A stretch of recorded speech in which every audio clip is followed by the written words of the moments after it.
بعضو ځایونو کې یو عادت دی هغه دا چې په دې قبرونو باندې دا بوټي نهالوي او په مقبره کې بوټي نهالوي چې دا ونې او بوټي دا پکې ډېر شي او بعض خلک راځي بیا دې قبرونو باندې اوبه اړوي یا پې اوبه نولي یا د بوټو دپاره یا د دې قبر والا دپاره نو دا کارونه څنګه دي؟ الجواب دا خبر یاد ساتل پکار دي چې مقبره دا د مړو د ښخولو ځای دی دا د بوټو د نهالولو ځای نه دی مقبره دا د بوټو د نهالولو ځای نه دی دا د مړو د ښخولو ځای دی او دا نن سبا چې دا طریقه راوتې د مسلمانانو چې کوي ده چې قبر له ځي او ګلونه پرېږدي او ځان سره یې پوره دغه راغستی لکه واده له چې روان وي ځای که نه پوره داسې پوره یو شی راغستی د ګلونو ګلدسته او په هغې کې خط هم ایښودی او هغه به په قبر باندې کیږي دا د انګریزانو طریقه ده لیدلي مې که د انګریزانو په مقبره کې چېرته تېر شوې یا دې راواړوي پرې نیټ کې او سرچ وکړي د انګریزانو د مقبرې راواړوي دا ټولې د ګلونو نه ډکي او هغوی طریقه دا ده او دا د هغوی لاسنیوه او تعزیت دی چې کله ځي نو دې قبر له به ته یو ګلدسته ځان سره وړي او یا به پې ډیوه بلې او د دواړه عادتونه جاهلانو مسلمانانو ته راننوتي دي نو ته به وینې په مسلمان ملک کې په مړي پسې به ماتم څنګ کې یو غم ډیوې به یې بلې کړي هغې ته به ناستي تصویر د مړي پروت دی او د هغې نه ګیر چاپېره ډیوې پرتې دي لیدلي چېرته دا د مسلمانانو طریقه ده دا د مسلمانانو طریقه خو نه او یا به هر یو راځي ګلدسته به راوړي او په قبر باندې وږده وي کې خط پروت دی د پلاني طرف او پلاني طرف او ګلدسته به هم جوړه کړي د زړه په شکل کې دا کوم ځای کې راغلي دي نه د رسول صلی الله علیه وسلم طریقه ده نه د صحابه کرامو نه د تابعینو نه د دین د مشرانو نږدې وخته پورې دا طریقه نه وه خو دا چې کله مسلمانان د خپل دین نه ناخبره شو او متاثره شو د انګریزانو نه او د یهودو نصارو او د هندوانو نه او کله چې فلمونه او ډرامې وکتې او کله د دوی نه خپل دین لاړ او اسې په نوم مسلمانان پاتې شو یو څو عبادات بس هغې نه پوره خبر نه نو په هغو کې دا طریقې راغلې نو مقبره دا د مړو د ښخولو ځای د ګلونو ځای خو نه دی کیدی شي دا کسان هغه حدیث دلیل کی کوم حدیث چې رسول صلی الله علیه وسلم په دوه قبرونو تېر شو عبدالله بن عباس روایت ته په صحیح بخاري کې دی مر النبي صلی الله علیه وسلم بقبرین رسول صلی الله علیه وسلم په دوه قبرونو تېر شو او په دې دواړو باندې عذاب دی د یو چغلخور دی دا دویم چې دی د میچازو له دارو نه به ځان نه ساتو بیا رسول صلی الله علیه وسلم یو شنه لښته راواغسته هغه یې په منځ باندې نیمه کړه دوه ټوکړې کړه یوه یې په یو قبر نهاله کړه بله به بله او دا وی لعله یخفف عنهما ما لم ییبسا یا یخفف عنهما نو کیدی شي چې د دې لښتې د وچېدو پورې الله د دوی نه عذاب څه کي کم کي نو وګوره رسول صلی الله علیه وسلم لښته نه نهاله کړې دلته یو څو خبرې که څوک دا حدیث په دلیل کې بیانوي نو دی خطا شوی دی د دې د لاسه که چېرته دا طریقه د هر قبر سره کول پکار وی نو بیا به رسول صلی الله علیه وسلم د هر قبر سره کوله خو د هغه نه صرف د دغه یو قبر مبارک کې راغلی ده بل چې کې دا نه راغلی پوه شوي بې که نه صرف دغه یو قبر سره دا کار کړی بل ځای کې نه دی کړی دغه شان که چېرته دا طریقه بیا کول پکار وی د امت له نو د صحابه کرامو نه به نقل وه بیا د تابعین نو دا سلسله به موږ ته داسې راغلی د دین په مشرانو کې خو چا هم دا کار نه دی کړی دویمه خبر هغه دا ده په دې کې په مړي باندې بدګماني ده ځکه چې رسول صلی الله علیه وسلم ووایي دې دواړو ته څه میلاویږي عذاب میلاوي اوس تا مثال کې پلار مړ شو خښتې کو ډایرکټ دې بېر لښته نهاله کړه یا به زما پلار باندې عذاب شروع شوی یا زما په ورور عذاب دی یا مې په ښځه عذاب دی یا په مور عذاب شروع شي دا خو ته بدګماني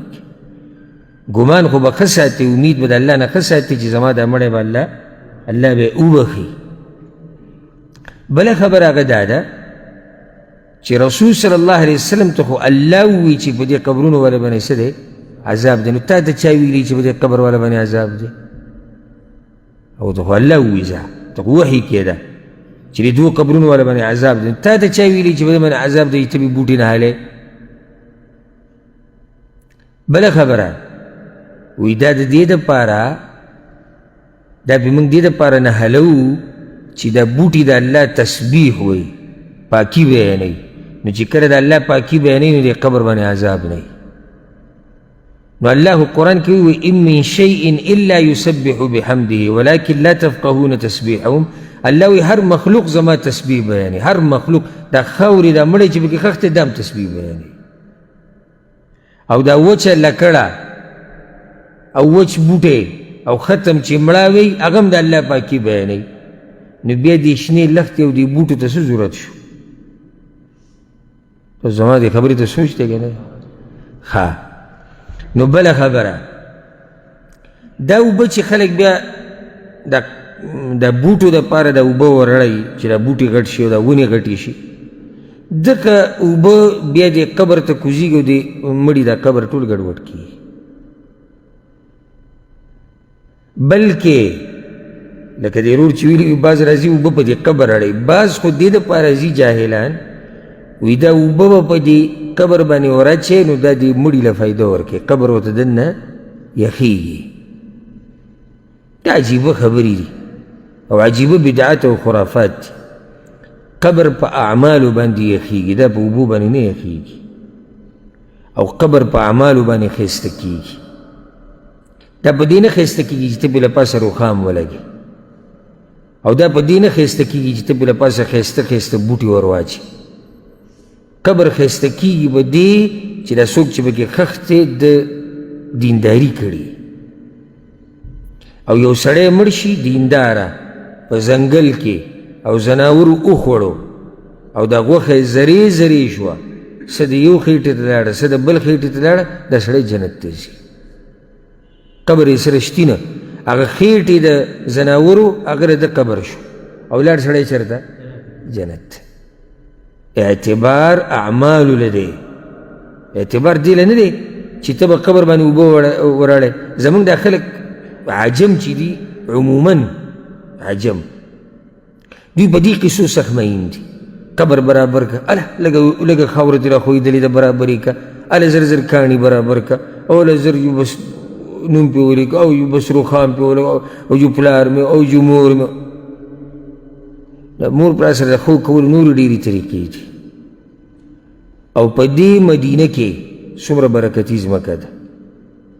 په دې کې څومره منافقان چې د هغه ښخ کړی شوي دي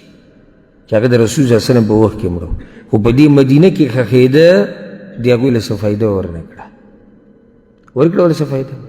هېڅ فایده ورنه ورکړه ځکه چې دار و مدار د اعمالو باندې دی بلکې ګوره ښکلی دلیل مې ذهن ته راغی عبدالله بن ابی بن سلول د منافقانو چې کوم مشر چې مړ کېدو نو د رسول صلی الله علیه وسلم کمیس ورته اچولی شوی په کفن کې ځکه چې زوی هغه زوی نوم عبدالله او مسلمانو صحابي اگر هغه رسول صلی الله علیه وسلم ته پلار دی هغه پې مین و د هغه دا سوچ وکړه چېرته زه د رسول صلی الله علیه وسلم دا کمیس والم په دې کې کفن کوم چې ته الله پې رحم وکړي نو رسول صلی الله علیه وسلم د هغه د زړه ساتلو دپاره او دا چې د هغه د قوم متاثره شي او د منافقت پرېږدي او اسلام ته راننوځي خپل کمیس وله ورکړو خو هغه کمیس عبدالله بن ابی بن سلول له څه فایده نه ده ورکړې د پیغمبر صلی الله علیه وسلم کمیس چې په هغې کې یو سړی ښخ شوی دی هغې ورله فایده نه ده ورکړې کله چې د هغه سره ایمان نه و یو سړی په قبرونو باندې اوبه ورړی چې دنه مړو ته قبر یخي دا چا ویلي ها مستحب طریقه ده چې کله مړی په اوله کې ښخ شي او قبر جوړ شي رسول صلی الله علیه وسلم نه ثابت دي لکه کله چې خپل زوی ښخ و ابراهیم نو په دغه ټیم کې پې اوبه شیندلې وي او دا د دې دپاره چې دا خاوره کلکه شي بیا صحیح ده بلکې که بیا وروسته هم ضرورت راغی لکه یو سړی ورغی او قبر ټول ګډوډ شوی دی او دی پې لږې اوبه ونوري دې دپاره چې دا قبر برابر شي دا خاوره کیني نو څه خبره نه ځکه چې علت موجود دی وجه هغه دا دی چې د قبر دا خاوره دی وي چې کیني بس نور دا عقیدې ورسره نشته چې دا اوبه مړو ته رسي او دا به هغوی چې سکي او یا به هغوی ته قبر یخي نو دا ټول باطل کارونه دي او زمونږ دا قصه د دې قبرونو سره داسې عجیبه ده دا یو حقیقت ته ووایه زمونږ قصه زمونږ د ملکونه چې دي